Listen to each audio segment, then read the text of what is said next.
لله نحمده ونستعينه ونستغفره ونؤمن به ونتوكل عليه ونعوذ بالله من شرور أنفسنا ومن سيئات أعمالنا من يهده الله فلا مضل له ومن يضلل فلا هادي له وأشهد أن لا إله إلا الله وأشهد أن محمدا عبده ورسوله أما بعد فإن خير الحديث كتاب الله وخير الهدي هدي محمد صلى الله عليه وسلم وشر الأمور محدثاتها وكل محدثة بدعة وكل بدعة ضلالة وكل ضلالة في النار.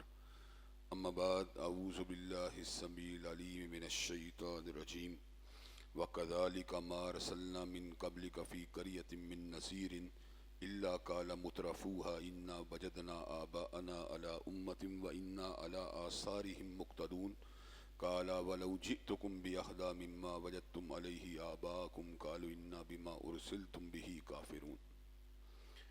ہر قسم کی تعریفات اللہ مالک الملک کے لیے ہیں جنہوں نے جنات اور انسان کو حقیقی معنوں میں اپنی پوجا، اپنی بندگی اور اپنی عبادت کے لیے بنایا ہے. جنات اور انسان کی تخلیق کا حقیقی اور بنیادی مقصد ایک ہی تھا، اور وہ یہ تھا کہ وہ بارگاہ رب العالمین میں آیا کرے، اپنی جبین نیاز کو مالک کائنات کی بارگاہ میں آ کے جھکایا کریں، اپنے دست سوال کو کبریا کی بارگاہ میں آ کے پھیلایا کریں، اپنی کمر کو حالت رکوع میں اس کی بارگاہ میں آ کے ہم کیا کریں، اسی کی تکبیر کی صداؤں کو بلند کیا کریں، اسی کی تحلیل کی آوازوں کو اجاگر کیا کریں، اسی کی تسبیح گیت گایا کریں. چنانچہ ارشاد ہوا وما خلقت الجن والانس الا لیعبدون، اور میں نے نہیں بنایا جنات اور انسان کو مگر اپنی پوجا، اپنی بندگی اور اپنی عبادت کے لیے. حمد و ثنا کے بعد عرب عرب انگنت اور بے شمار درود و سلام ہوں اس ہستی اقدس و مقدس پر کہ جن کا نام نامی اور اسم گرامی محمد کریم صلی اللہ علیہ وسلم ہے. اللہ تبارک و تعالی نے حضرت محمد کریم صلی اللہ علیہ وعلی آلہ وصحبہ وبارک وسلم کو اہل کائنات کی ہدایت اور ان کی رہنمائی کے لیے مبعوث فرمایا، اور آپ کی ذات بابرکات کے ذریعے اہل کائنات کی ہدایت اور ان کی رہنمائی کا خوب بندوبست فرمایا. اللہ رب العزت نے حضرت امام کائنات علیہ الصلوۃ والتسلیم کی سیرت طیبہ میں طرح طرح کی خصوصیات کو ودیت فرما دیا تھا، اور گوناگوں قسم کی صفات کو آپ کی ذات اقدس و مقدس کا حصہ بنا دیا تھا. اور ان تمام باتوں سے بڑھ کر یہ کہ حضرت رسول کریم صلی اللہ علیہ وسلم کی حیات مبارکہ کے اندر کوئی لمحہ ایسا نہیں آیا، دکھوں کی کوئی گھڑی اور خوشیوں کی کوئی ساتھ ایسی نہیں آئی جب مالک کائنات نے اپنی تائید کو، اپنی نصرت کو اور اپنی حمایت کاملہ اور بے مثال کو آپ کے شامل حال نہ فرمایا ہو. اور ان تمام باتوں سے بڑھ کر یہ کہ عرش کے رب نے اپنی آخری کتاب حمید کو سید العرب والعجم امام المتقین والابرار حضرت اشرف الانبیاء والمرسلین حضرت خاتم النبیین جناب محمد کریم صلی اللہ علیہ وسلم کے قلب اطہر پہ نازل فرما دیا تھا. یہ کتاب حمید فقط الفاظ کا سمندر نہیں بلکہ معنی اور مفاہیم کا ایک عظیم الشان سمندر ہے. اس سے ہدایت بھی ملتی ہے، شفا بھی ملتی ہے، اس سے تنگیاں بھی دور ہوتی ہیں، اور اس سے معاملات کی اصلاح بھی ہوتی ہے.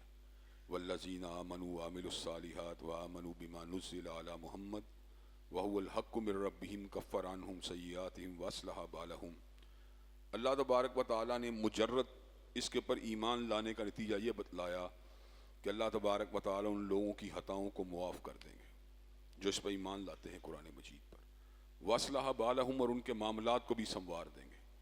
کتنی بڑی بات ہے، ابھی عمل کی بات نہیں ہوئی، فقط ایمان کے اندر اللہ نے یہ برکت رکھی ہے کہ اللہ تبارک و تعالیٰ معاملات کو بھی سنوار دیں گے اور گناہوں کو بھی معاف کر دیں گے. حضرات گرامی قدر، تمسک بالکتاب بڑا ہی ضروری ہے. کتاب اللہ کو پکڑنا یہ بڑا ضروری ہے. یہ اللہ تبارک و تعالیٰ کے فضل و کرم سے انسان کے لیے ایک کامیابی کا عظیم الشان راستہ ہے. اللہ تعالیٰ کو ایسے بندے پسند ہیں جو قرآن مجید کو پکڑتے ہیں اور نمازوں کو قائم کرتے ہیں. اللہ تبارک و تعالیٰ خود فرماتے ہیں والذین یمسکون بالکتاب واقاموا الصلاۃ انا لا نضیع اجر المصلحین. جو کتاب اللہ کو پکڑے گا اور نمازوں کو قائم کرے گا، ہم ایسے اصلاح پسندوں کو ضائع نہیں ہونے دیں گے. اللہ ضائع نہیں ہونے دیتا ایسے لوگوں کو جو دو کام کر رہے ہوں، قرآن مجید کو بھی پکڑا ہو اور نماز کو بھی پکڑا ہو، پھر اللہ تعالیٰ اس بندے کو ضائع نہیں ہونے دیتے. اسی کتاب حمید کے مختلف اہم عناوین کے حوالے سے میں آپ کے سامنے گاہے بگاہے اپنی معروضات کو، گزارشات کو رکھتا رہتا ہوں. حضرت رسول اللہ صلی اللہ علیہ وسلم کی حیات مبارکہ، آپ کی سیرت طیبہ اور امت کی اس حوالے سے ذمہ داریوں کے حوالے سے اپنی گزارشات کو گزشتہ کئی خطبات جمعہ سے آپ حضرات کے سامنے رکھنے کا سلسلہ جاری و ساری ہے۔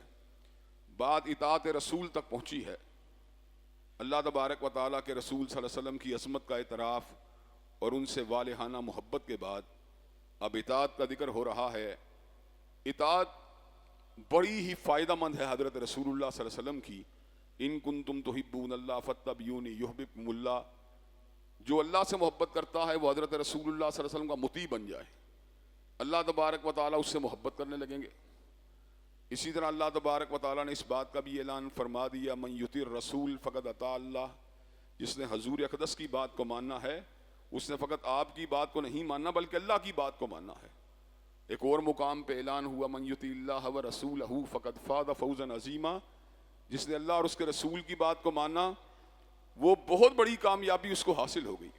فقد فاز فوزا عظیما، اللہ تبارک و تعالیٰ اس کو بہت بڑی کامیابیوں کے ساتھ نواز دے گا۔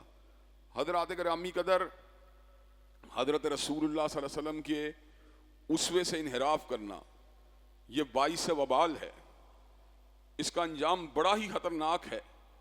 اس لیے کہ اللہ تبارک و تعالیٰ جب کوئی نعمت دیتے ہیں تو ارشاد فرماتے ہیں لئن شکرتم لازیدنکم، اگر تم میری نعمتوں کا شکر ادا کرو گے نعمت کو بڑھا دوں گا، وَلَئِن كَفَرْتُمْ إِنَّ عَذَابِي لَشَدِيدٌ، اگر تم نے کفران نعمت کیا تو پھر میری پکڑ بڑی شدید ہے۔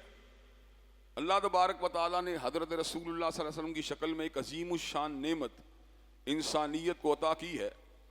جو ان کی قدر کرے گا اللہ بھی اس کی قدر کرے گا، اور جو ناقدری کرے گا پھر اللہ تبارک و تعالیٰ کی پکڑ بھی بڑی شدید ہے۔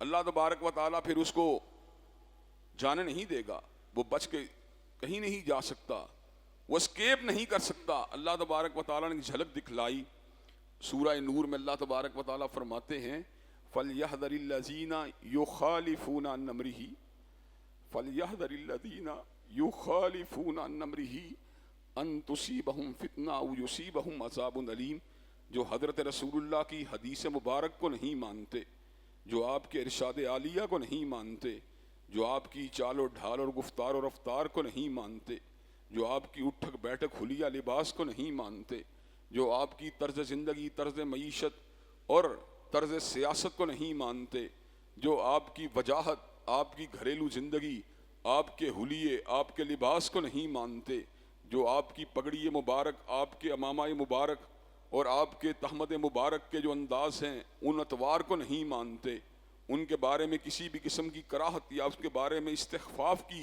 سوچ رکھتے ہیں، فَلْيَحْذَرِ الَّذِينَ يُخَالِفُونَ عَنْ أَمْرِهِ أَن تُصِيبَهُمْ فِتْنَةٌ أَوْ يُصِيبَهُمْ عَذَابٌ أَلِيمٌ، جو آپ کے اسوے سے انحراف کرے گا، جو آپ کے احکامات سے انحراف کرے گا، اس کو دو نقصانات کا سامنا کرنا پڑے گا۔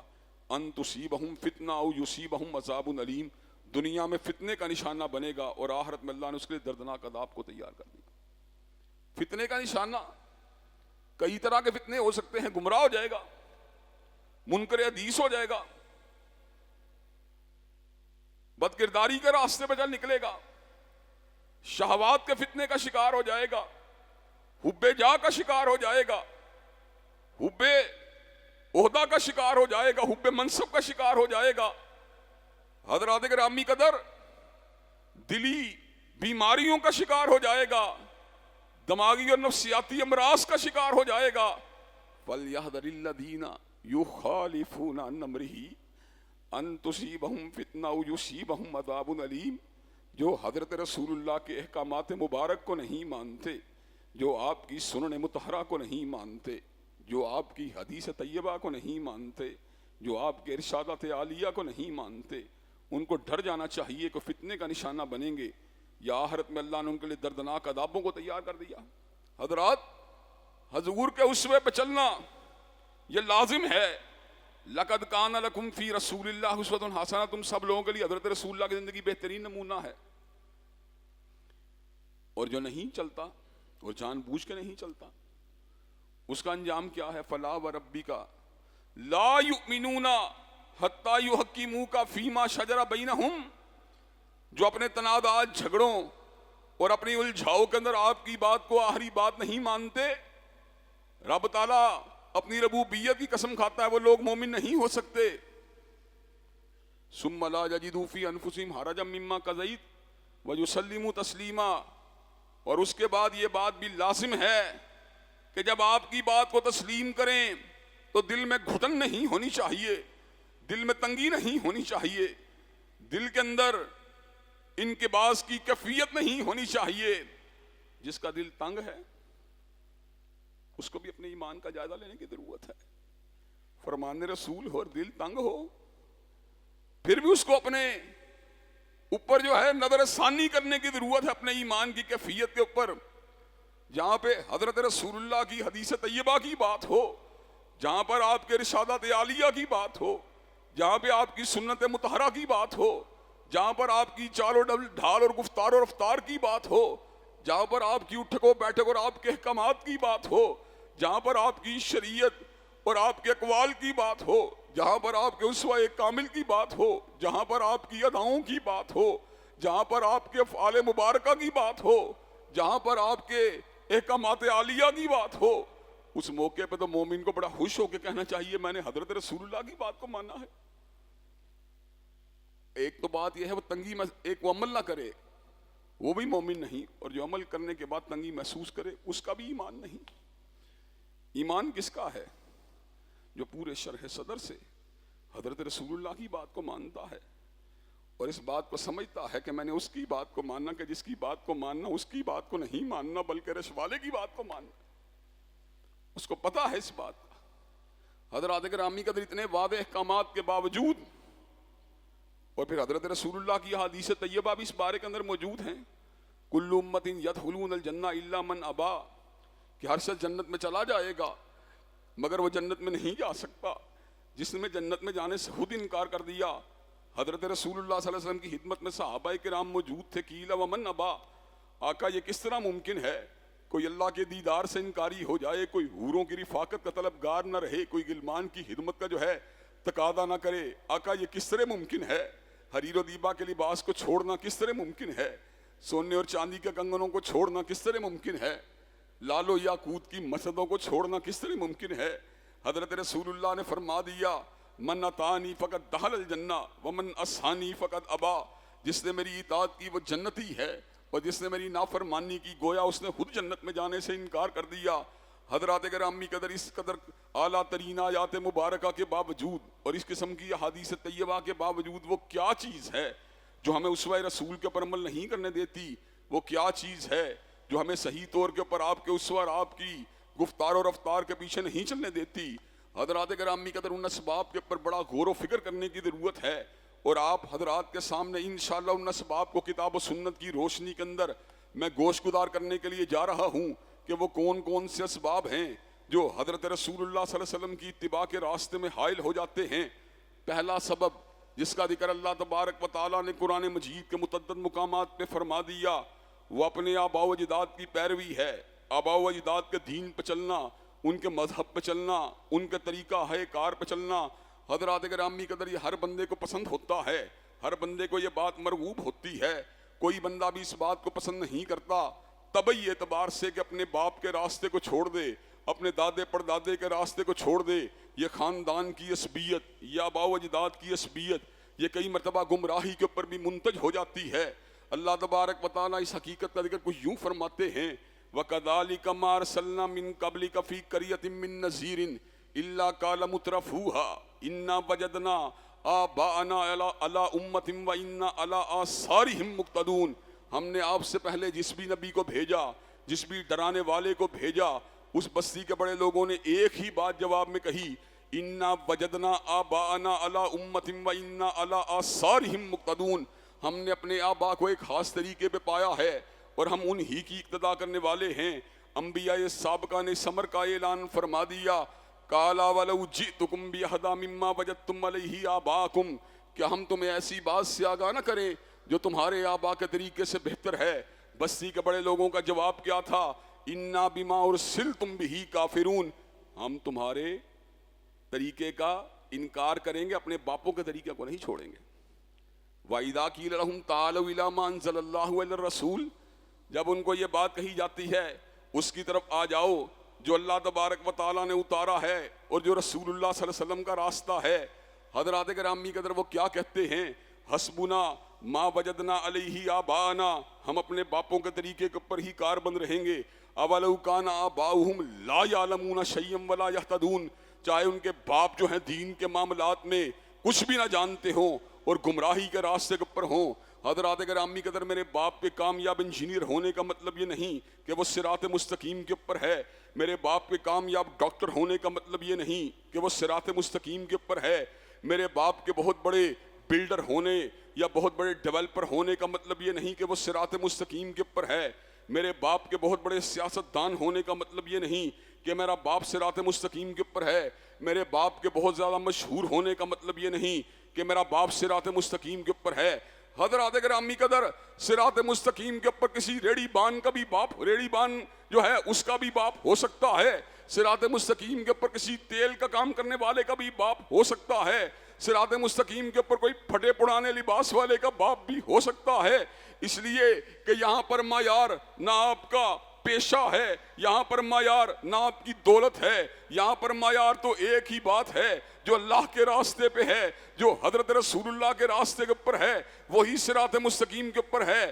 حضرات گرامی قدر چنانچہ جب فاطمہ کے بابا کی بات ہو، جب حسنین کے نانا کی بات ہو، جب ابوبکر عمر کے داماد کی بات ہو اور عثمان و علی کے سسر مبارک کی بات ہو، اس موقع کے اوپر باپ کی بات کو نہیں ماننا چاہیے بلکہ بات اگر ماننی چاہیے کالی کملی والے آقا کی بات کو ماننا چاہیے. حضرات گرامی قدر حضرت علامہ شہید اپنے عہد کے بہت بڑے عالم تھے، لیکن اس کے باوجود بھی حضرت علامہ شہید کا جو فتویٰ، آپ کے جو ارشادات، آپ کی جو باتیں حضرت رسول اللہ کی بات سے ہم آہنگ نہیں ہوں گی، وہ دین نہیں بن سکتی، وہ ہمارے لیے دلیل نہیں بن سکتی، وہ ہمارے نمونہ نہیں بن سکتی. ہمارے نمونہ اگر کسی کی بات ہے تو کالی کملی والے کی بات ہے، ہمارے نمونہ اگر کسی کی بات ہے تو حضرت رسول اقدس کی بات ہے، ہمارے نمونہ اگر کسی کی بات ہے تو حضرت امام الانبیاء اور حضرت خاتم النبیین کی بات ہے. حضرات ہمارے نمونہ باپ کی بات نہیں، لیکن باپ کی عصبیت کو چھوڑنا یہ کوئی آسان کام تو نہیں. آبا و اجداد کی عصبیت کو چھوڑنا یہ کوئی آسان بات تو نہیں. حضرات گرامی قدر چنانچہ کئی مرتبہ جب آپ دین کی دعوت دیتے ہیں تو لوگوں کے اندر اپنے آبا و اجداد کی عصبیت بڑی تیزی کے ساتھ بھڑک اٹھتی ہے.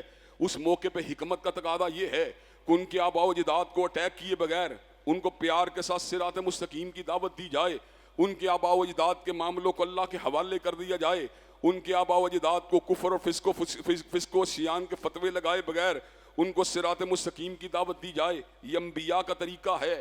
حضرات گرامی قدر جب سیدنا موسیٰ علیہ السلام جب فرعون کے پاس آئے تو فرعون نے اسی چال کو چلنے کی کوشش کی تھی، اسی ہتھ کنڈے کو چلنے کی کوشش کی تھی. اس نے کہا فما بال القرون الاولیٰ، موسیٰ تو ایک بات کی دعوت دے رہا ہے جس کو ہم نے نہیں سنا، ہمارے آبا و اجداد نے نہیں سنا. فما بال القرون الاولیٰ، ہم سے پہلے جو ہمارے آبا و اجداد گزر گئے ان کے بارے میں آپ کی رائے کیا ہے؟ اب موسیٰ علیہ السلام کہتے وہ سیدھے راستے پہ تھے، تو فرعون کہتا پھر آپ کیا لے کے آئے ہیں؟ موسیٰ علیہ السلام کہتے گمراہ تھے، تو اس موقع پہ کہتا دیکھا دیکھا یہ موسیٰ تمہارے آبا و اجداد کو گمراہ کہہ رہا ہے. آبا و اجداد سے جو طبعی محبت ہے اس کو عصبیت کا رنگ دے کے فرعون اپنی بستی کے لوگوں کو حضرت موسیٰ کے خلاف ورگلانا چاہتا تھا. اس کو پتا تھا موسیٰ علیہ السلام جھوٹ نہیں بول سکتے، لیکن موسیٰ علیہ السلام کو اللہ تبارک و تعالیٰ نے حکمت ایسی عطا کی تھی جو نبوت کے منصب کے عین شایان شان تھی. حضرت موسیٰ نے کمال کا جواب دیا، سونے کے پانی سے لکھنے کے قابل ہے. کہا علمھا عند ربی فی کتاب، علمھا عند ربی فی کتاب لا یضل ربی ولا ینسا. ان کے انجام کا علم پروردگار عالم کے پاس ہے. لا یضل ربی ولا ینسا، نہ میرا کبھی بھولا ہے نہ کبھی گمراہ ہوا ہے. تو اپنی بات کر، تو میری بات کر. حضرات گرامی قدر لیکن یہ بات ایک حقیقت ہے، دنیا کے اندر کوئی باپ ایسا نہیں ہے جو معیار حق ہو. دنیا میں ایک ہی باپ ہے جو حق کا معیار ہے، فاطمہ کا باپ ہے. حضرات گرامی قدر حق کا وہ عظیم الشان معیار کہ جس کے معیار کو کسی بھی طور پہ کسی باپ کی جو ہے سیرت کی روشنی میں، کسی باپ کے کردار کی روشنی میں جو ہے تولا نہیں جا سکتا. حضرات گرامی قدر فاطمہ کے بابا کی بات ہے جو ایک اعتبار سے ہمارے بھی روحانی بابا ہیں. کئی مرتبہ ایسی باتیں کہتے تھے جس طرح ہوتا ہے طہارت کیسے کرنی ہے، تو اس وقت کہتے تھے میں تمہارے لیے باپ کی مثل ہوں تو سمجھا رہا ہوں. حضرات گرامی قدر روئے زمین کے اوپر ایک ہی باپ ہے اور وہ فاطمہ کا باپ ہے صلی اللہ علیہ وسلم، جس پہ ہمارے ماں باپ اور آباء و اجداد جس کے جوتے کے اوپر نثار ہیں اور جس کے قدمین شریفین کے اوپر نثار ہیں، ان کی بات کو نہیں ٹالا جا سکتا۔ چنانچہ جب کوئی ایسی بات آ جائے جس میں ہمارے باپ کی بات کے ساتھ حضرت رسول اللہ کی بات جو ہے ہمارے باپ کی بات ان کی بات سے ہم آہنگ نہ ہو، ہمیں چھوڑ دینی چاہیے، اس لیے کہ اللہ تبارک و تعالی ہمارے آباء و اجداد کی خطاؤں کو معاف کرے۔ ہم ان کی خطاؤں کے مکلف نہیں، ہم تو حق بات کو ماننے کے مکلف ہیں۔ حق کیا ہے؟ حق یا اللہ کی بات ہے یا حضرت رسول اللہ کی بات ہے۔ حضرت رسول اللہ کی بات کو چھوڑ کر باپ کی بات پہ اصرار کرنا یا نادانی کی بات ہے۔ اس لیے کہ وَلَوْ كَانَ آبَاؤُهُمْ لَا يَعْلَمُونَ شَيْئًا وَلَا يَهْتَدُونَ، باپ کے بعد اگر دین کا علم نہیں ہے یا وہ ہدایت کے اوپر نہیں تو باپ کی بات کے پیچھے پڑے رہیں۔ حضرات گرامی قدر، اللہ تعالیٰ نے قرآن مجید کے اندر حضرت رسول اللہ کے علاوہ جس دوسری عظیم الشان شخصیت کو ہمارے لیے حجت و دلیل بنایا وہ حضرت ابراہیم کی ذات ہے۔ قَدْ كَانَتْ لَكُمْ أُسْوَةٌ حَسَنَةٌ فِي إِبْرَاهِيمَ، حضرت ابراہیم کی زندگی ہم لوگوں کے لیے بہترین نمونہ ہے۔ ابراہیمی طریقہ کار کیا ہے؟ کیا انہوں نے اپنے باپ کی بات کو مانا کہ اللہ کی بات کو مانا؟ باپ کو تبلیغ کی، باپ کو کہا بابا آپ بتوں کی پوجا کرتے ہیں، ان کے پاس تو سننے کی صلاحیت نہیں، ان کے پاس دیکھنے کی صلاحیت نہیں، بابا آپ کیا کر رہے ہیں؟ بابا صراط مستقیم کے اوپر آ جائیے، بابا شیطان کے پیچھے مت چلیے، بابا عرش والے کی بات کو مانیے، بابا سیدھے راستے کے اوپر آ جائیے۔ لیکن جب باپ نے سختی کا، درستی کا رویہ اختیار کیا تو ابراہیم علیہ السلام نے پھر دین کے معاملات میں متارکت کو اختیار کیا اور یہ بات کہی لَأَسْتَغْفِرَنَّ لَكَ کہ بابا میں آپ کے لیے دعائے استغفار ضرور کروں گا۔ لیکن اللہ تبارک و تعالیٰ نے سورہ ممتحنہ میں کمال ہی ثمر کا اعلان فرما دیا کہ ابراہیم کی پوری زندگی تمہارے نمونہ ہے، اِلَّا قَوْلَ إِبْرَاهِيمَ لِأَبِيهِ، ابراہیم کی ایک بات تمہارے نمونہ نہیں ہے۔ اللہ کہ ابراہیم کی بھی ایک بات ہمارے نمونہ نہیں ہے۔ کہا ہاں ہاں جو ابراہیم نے کہا تھا الا قول ابراہیم لابیہ لاستغفرن لک کہ بابا میں آپ کے لیے دعائیں مغفرت کروں گا، تمہارے لیے یہ بات نمونہ نہیں۔ ابراہیم کی پوری زندگی نمونہ ہے، لیکن یہ بات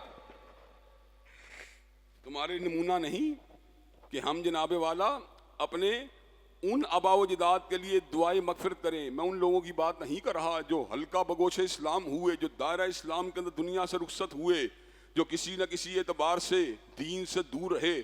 میں تو ان آباء کی بات کر رہا ہوں جو دین کا مطلب بھی سمجھ نہ سکے، دین کی مبادیات کو بھی سمجھ نہ سکے، ان کے لیے دعائیں مغفرت کرنے کی بھی کوئی گنجائش موجود نہیں۔ کہ اگر باپ انسان کا بھٹک جائے اور انسان صراط مستقیم کے اوپر ہو، اگر باپ انسان کا کافر ہو اور انسان مومن ہو، تو انسان جو ہوتا ہے باپ کی محبت کی وجہ سے بڑی اذیت کے اندر، بڑے کرب کے اندر مبتلا ہو جاتا ہے۔ اگر یہ کیفیت سمجھ نہیں ہے تو ہمارے بھائی، ہمارے دوست حمزہ انڈریاس سے پوچھئے۔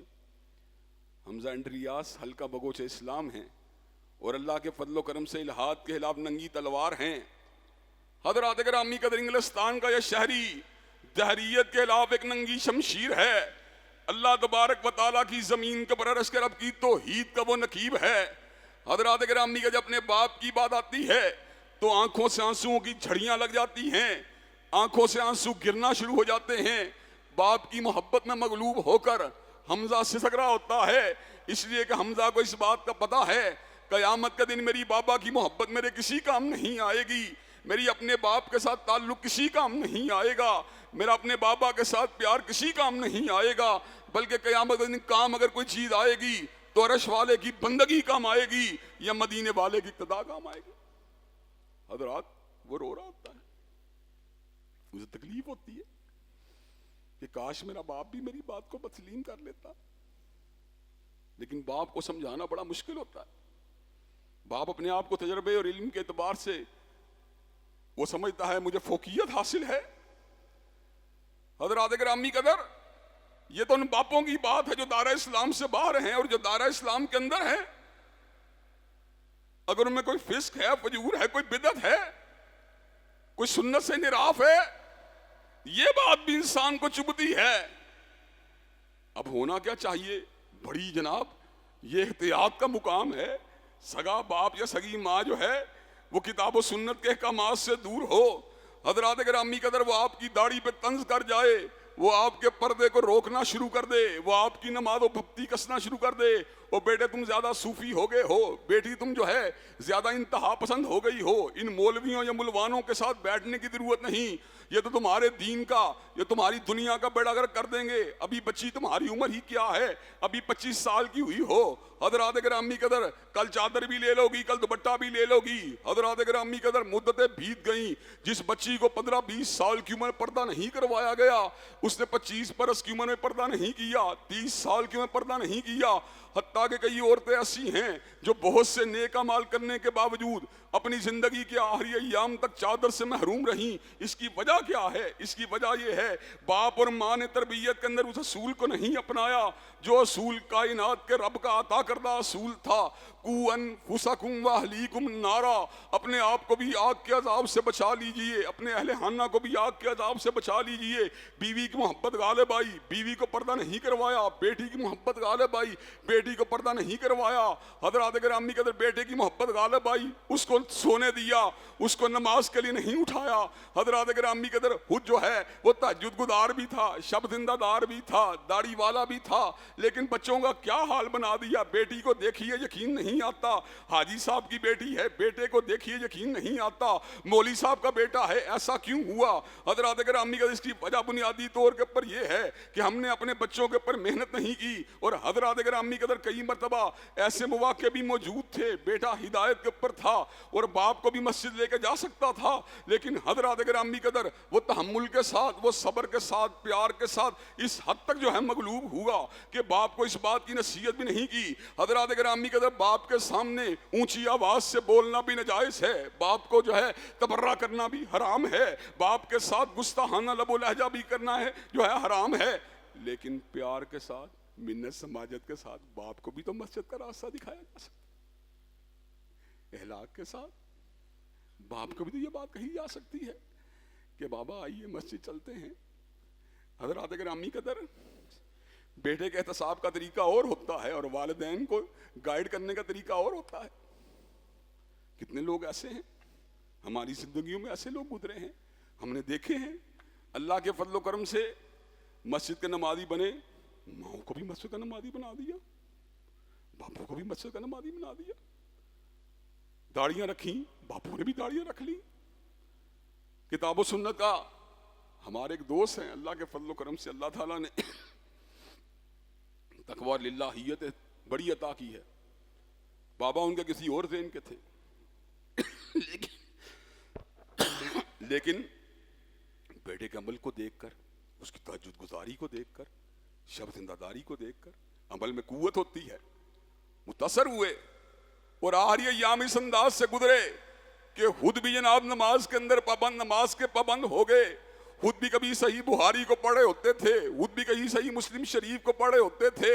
حضرات گرامی قدر بیٹے نے بڑے ہی آہستہ انداز کے اندر اپنے بابا کے اوپر اس انداز کے اندر اثرات کو چھوڑا کہ باپ بھی صراط مستقیم کے اوپر آ گیا.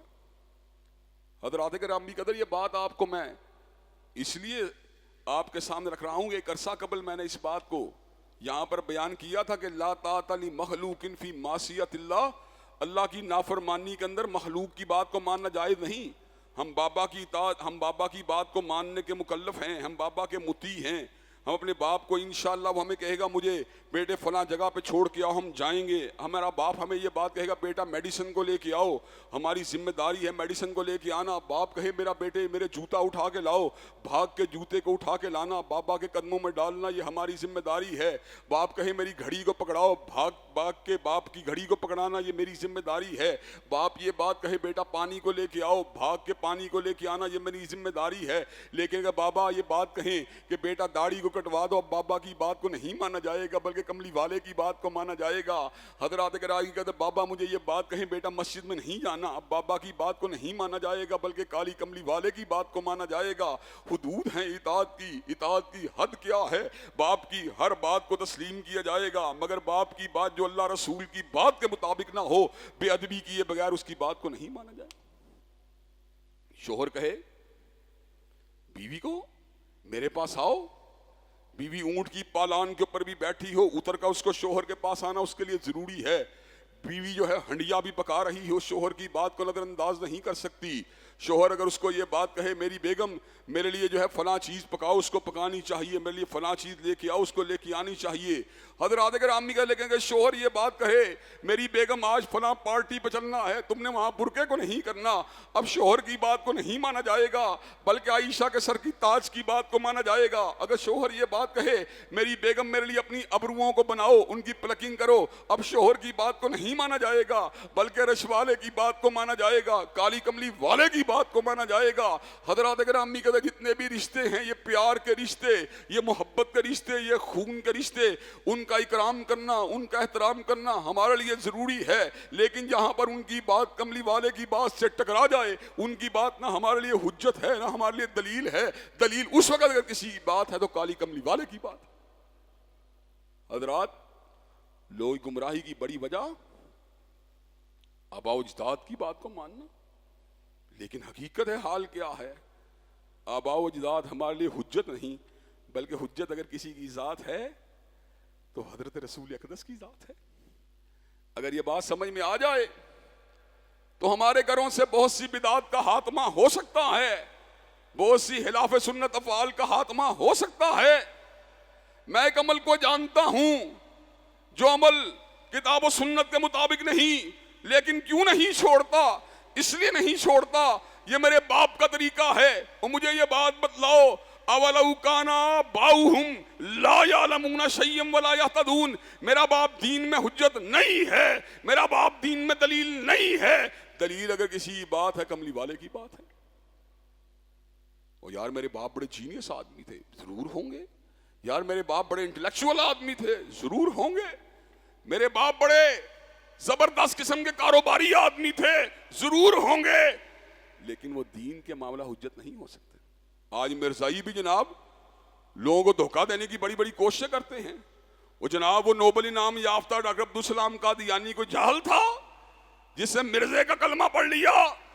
حضرات اگر امی قدر اگر وہ فزکس کے رموز و کاف کو سمجھتا تھا، اگر وہ نیوٹن اور آئنسٹائن کی تھیوریوں کو سمجھتا تھا، اگر وہ فزیکل لاز کو سمجھتا تھا، تو اس کا مطلب یہ نہیں وہ قرآن و سنت کو بھی سمجھتا ہو. ہمارے لیے عبدالسلام قادیانی کی دنیا داری کی مہارت حجت نہیں بلکہ ہمارے لیے دین کے معاملات میں کملی والے کی بات حجت ہے.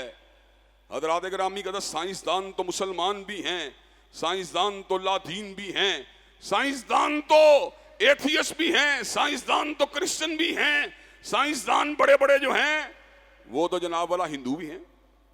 مجھے ایک بندے نے بات بتلائی، بڑے جید عالم دین تھے، ان کا جناب والا گلا بڑی دیر سے خراب تھا اور اس کے بعد جناب آپریشن کروایا اور بڑا ہی کامیاب آپریشن ہوا، گلا بالکل ٹھیک ہو گیا. میں نے کہا کہاں سے آپریشن کروایا؟ کہا ایک ہندو ڈاکٹر تھا اس سے میں نے آپریشن کروایا، بڑے ہی ENT کا ماہر تھا. اس نے جناب میرا گلا ایسا جناب اس کے بعد جب تک جو ہے چلتا ہی جا رہا ہے.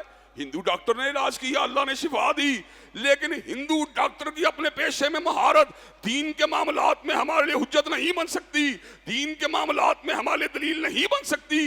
دین کے معاملات میں دلیل اگر کسی بات ہے یا اللہ کی بات ہے یا رسول اللہ کی بات ہے. حضرات گرامی قدر یہ اصول اگر سمجھ میں آ جائے پھر بابا کی بات ہمیں ٹھوکر کے اوپر نہیں لے کے جا سکتی. یہ بات کو سمجھنے کی ضرورت ہے. اس لیے پہلا نقطہ جو ہدایت کے راستے میں رکاوٹ ہے وہ اپنے آباء و اجداد کی اندھی تقلید ہے، اور آباء و اجداد کی بات سے اپنے آپ کو ہٹا کر حضرت رسول اللہ کی بات کے اوپر لے کے آنا یہ اصل کامیابی کی بات ہے. اس لیے کہ یاسین والقرآن الحکیم انک لمن المرسلین علی صراط مستقیم، حکمت والے قرآن کی قسم ہے محمد صلی اللہ علیہ وسلم آپ رسولوں میں سے اور آپ ہی کا راستہ سیدھا راستہ ہے. وَإِنَّكَ لَتَدْعُوهُمْ إِلَىٰ صِرَاطٍ مُسْتَقِيمٍ، آپ نے جب بھی دعوت دی ہے صراط مستقیم کی دعوت دی ہے. وَإِنَّكَ لَتَهْدِي إِلَىٰ صِرَاطٍ مُسْتَقِيمٍ، آپ نے جب بھی رہنمائی کی ہے صراط مستقیم کی رہنمائی کی ہے. چنانچہ حضرات گرامی کا پہلا نقطہ جس سے بچا کر ہدایت کے راستے کو چلنا ضروری ہے وہ آباء و اجداد کی اندھی تقلید کے قلادے کو گلے سے اتار کر حضرت رسول اللہ کی اطاعت کو اپنے اوپر جو ہے جاری و ساری کرنا ہے، اس کو اپنے اوپر طاری کرنا ہے. اللہ تبارک و تعالی ہمیں گمراہی کے اسباب سے بچا کر اطاعت رسول کی توفیق عطا فرما دے. وآخر دعوانا الحمدللہ رب العالمین. الحمد للہ نحمده ونستعینه ونستغفره ونؤمن به ونتوکل علیہ ونعوذ باللہ من شرور انفسنا ومن سیئات اعمالنا من یهده اللہ فلا مضل له ومن یضلل فلا هادی له واشهد ان لا الہ الا اللہ واشهد ان محمدا عبده ورسوله اما بعد فإن خیر الحدیث کتاب اللہ وخیر الهدی هدی محمد صلی اللہ علیہ وسلم وشر الامور محدثاتها وکل محدثۃ بدعۃ وکل بدعۃ ضلالہ وکل ضلالۃ فی النار۔ حضرات گرامی قدر، حضرت رسول اللہ صلی اللہ علیہ وسلم کی اطاعت یہ کامیابی کا راستہ ہے۔ اس حد تک اہمیت ہے اس کی کہ اللہ نے خود اعلان فرما دیا من یطع الرسول فقد اطاع اللہ، جس نے آپ کی بات کو ماننا اس نے فقط آپ کی بات کو نہیں ماننا بلکہ رشوالے کی بات کو ماننا ہے۔ ذات رسول تو ذات الہ سے جدا ہے، لیکن فرمان رسول فرمان الہ سے جدا نہیں ہے، اس لیے کہ وما ینطق عن الہویٰ ان هو الا وحی یوحیٰ، ہر شخص جو ہے اپنی مرضی کے ساتھ کلام کرتا ہے، لیکن کملی والے کو اعداد حاصل ہے، پرش والے کی وحی کے ساتھ کلام کرتے تھے۔ آپ کی ہر بات کو ماننا ضروری ہے، اور جو نہیں مانتا اللہ تعالیٰ کہتے ہیں مومن نہیں ہو سکتا، اور جو ماننے کے بعد تنگی محسوس کرے وہ بھی ایمان کا اوپر نہیں ہے۔ ایمان اسی کا ہے جو فرمان رسول صلی اللہ علیہ وسلم کھلے دل سے مانے اور اس کو اپنے لیے کامیابی کا راستہ سمجھے۔ من یطع اللہ ورسولہ فقد فاز فوزا عظیما، جو ہر چیز کو ترک کر کے اللہ رسول کی بات کو مانتا ہے در حقیقت وہ کامیاب اور کامران ہے۔ شادی بیاہ کے موقع پہ آیت پڑھی جاتی ہے اکثر خطبہ مسنونہ کے بعد، اس لیے پڑھی جاتی ہے کہ لوگ تو ڈھولک بجا رہے ہیں، لوگ تو گانے گا رہے ہیں، لوگ تو بے پردگی کر رہے ہیں، اب میں کیا کروں؟ تو اللہ رسول کے پیچھے جا، تو اللہ رسول کے پیچھے جا، وہ ناکام ہے، تو کامیاب ہو جائے گا۔ یہ سمجھانے کی بات ہے کہ اللہ رسول کا راستہ بہترین راستہ، آئیڈیل راستہ ہے۔ کیا ہے زندگی کی حقیقت؟ کیا ہے؟ 4 دن کی چاندنی اور پھر اندھیری رات ہے۔ قبر کے اندر یہ بات نہیں پوچھی جائے گی تو کتنا بڑا سیٹ تھا، تو نے پی ایچ ڈی کی تھی کہ نہیں کی تھی، تیرا بینک بیلنس کتنا تھا، تو نے کوٹھیاں بنائی تھی کہ نہیں بنائی تھی، تو جماعت کا ناظم اعلیٰ تھا کہ نہیں تھا، تو کسی موومنٹ کا چیئرمین تھا کہ نہیں تھا، تو اپنے آپ کو لوگ تو یہ علامہ کہتے تھے کہ نہیں کہتے تھے۔ وہاں پہ ایک ہی سوال ہوگا، تو نے میری اور میرے کملی والے کی بات کو مانا تھا کہ نہیں مانا تھا؟ اگر میں نے اللہ رسول کی بات کو مانا ہوگا فقیر بھی ہوں گا، کامیاب ہوں گا، اور اگر نہیں مانا ہوگا تو بہت بڑا لینڈ لارڈ اور سیٹ بھی ہوں گا، ناکام نامراد ہوں گا۔ جب حضرت رسول اللہ کے فرامین میرے لیے حجت ہیں، میرے لیے آئین اور قانون ہے، تو کیا وجہ ہے کہ اتنی بڑی شخصیت اور اتنی عظیم الشان شخصیت کی بات کو میں نہیں مانتا؟ آپ نہیں مانتے، ہم نہیں مانتے، کیوں نہیں مانتے؟ کچھ اسباب ہیں، کچھ وجوہات ہیں جن کی وجہ سے ایسا ہوتا ہے۔ ان وجوہات میں سے پہلی بڑی وجہ آباء و اجداد کی اندھی تقلید ہے۔ مجھے اپنے باپ سے بڑی محبت ہے اس لیے کہ میرا باپ بہت کامیاب کاروباری آدمی تھا، مجھے باپ سے بڑا پیار ہے اس لیے کہ بہت بڑا ڈاکٹر تھا، مجھے باپ سے بڑا پیار ہے اس لیے کہ مجھ سے بڑا پیار کرتا تھا۔ لیکن حضرات گرامی قدر قیامت کے دن اللہ نے یہ نہیں پوچھنا، اللہ نے کہنا ہے کہ تم نے اللہ اور اس کے رسول کی بات کو مانا کہ نہیں مانا۔ اللہ تبارک و تعالیٰ نے کلام اللہ میں اس بات کا ذکر کیا وَكَذَلِكَ مَا أَرْسَلْنَا مِن قَبْلِكَ فِي قَرْيَةٍ مِّن نَذِيرٍ إِلَّا قَالَ مُتْرَفُوهَا إِنَّا وَجَدْنَا آبَاءَنَا عَلَىٰ أُمَّةٍ وَإِنَّا عَلَىٰ آثَارِهِم مُقْتَدُونَ۔ آپ سے پہلے جس بھی قریہ میں کسی ڈرانے والے کو بھیجا گیا، اس قریہ کے باثر لوگوں نے ایک ہی بات کہی، اِنَّا وَجَدْنَا آبَاءَنَا عَلَىٰ أُمَّةٍ وَإِنَّا عَلَىٰ آثَارِهِم مُقْتَدُونَ، کہ ہم نے اپنے آباء کو ایک خاص طریقے پہ پایا، ہم اس کے پیچھے چلتے رہے۔ اللہ تبارک و تعالیٰ کے انبیاء نے کہا وَلَوْ جِئْتُكُمْ بِأَهْدَىٰ مِمَّا وَجَدتُّمْ عَلَيْهِ آبَاءَكُمْ، ہم تمہیں ایسے طریقے سے آگاہ نہ کریں جو تمہارے باپوں کے طریقے سے بہتر ہو؟ تو جواب میں بجائے یہ بات کہتے کہ ہمیں بہتر طریقہ چاہیے، کہنے لگے اِنَّا بِمَا أُرْسِلْتُمْ بِهِ كَافِرُونَ، ہم باپوں کے طریقے کو نہیں چھیڑیں گے، نہیں چھوڑیں گے، ہم تمہاری بات کا انکار کریں گے۔ یہ تو حال رہا ہے انسانیت کا، لیکن حضرات گرامی قدر انسانیت کو منزل تب ملے گی جب انسانیت جو ہے وہ اپنی آباء و اجداد کے طریقے کو چھوڑ کر حضرت رسول اللہ کے طریقے پہ چلے گی۔ ایک تو بات ہے بندہ غیر دین میں ہو، اس کا تو پھر معاملہ ہی الجھا ہوا ہے، لیکن بندہ ہو مسلمان، لیکن ہو کہیں پر کتاب و سنت سے ہٹا ہوا ہو، پردہ داری کے معاملات میں، سود کے معاملات میں، لین دین کے معاملات میں، بدعات کے معاملات میں، عقائد کے معاملات میں، تو وہاں پر پھر بھی ہم نے اپنے آباء و اجداد کی بات کو نہیں ماننا، بلکہ بات اگر ماننی ہے کالی کملی والے کی ماننی۔ یہ حضرات کامیابی کا راستہ ہے اور اس کے بغیر کامیابی نہیں مل سکتی. چنانچہ پہلی رکاوٹ جس کو عبور کر کے حضرت رسول اللہ کے طریقے پہ چلا جا سکتا ہے اور آپ کی غیر مشروط اتباع کی جا سکتی ہے وہ آباء و اجداد کے طریقے کو چھوڑ کر حضرت رسول اللہ کے طریقے پہ آنا ہے. اور دائی کو اس بات کا بھی پتہ ہونا چاہیے کہ میں نے اپنے سامع کو یا اپنے آڈینس کو اریٹیٹ نہیں کرنا, میں نے ان کے آباء و اجداد میں جہنم رسید نہیں کرنا, بلکہ میں نے ان کا معاملہ اللہ کے سپرد کر کے ان کو دین کی دعوت دینی ہے. موسیٰ علیہ السلام نے یہی تو کیا تھا جب فرعون نے کہا فما بال القرون الاولیٰ, سابقہ امتوں کے بارے میں آپ کی کیا رائے ہے؟ کہ علمھا عند ربی فی کتاب, علمھا عند ربی فی کتاب لا یضل ربی ولا ینسیٰ. ان کا علم پروردگار عالم کے پاس ایک کتاب کے اندر موجود ہے, لا یضل ربی ولا ینسیٰ, نہ رب کبھی گمراہ ہوا ہے نہ کبھی بھولا ہے. حضرات گرامی قدر یہ نمونہ جو ہے ہمارے پاس ہونا چاہیے کہ کائنات کے ہر باپ کی بات کو ٹھکرا دیا جائے گا لیکن کملی والے کی بات کے اوپر آنچ کو نہیں آنے دیا جائے گا.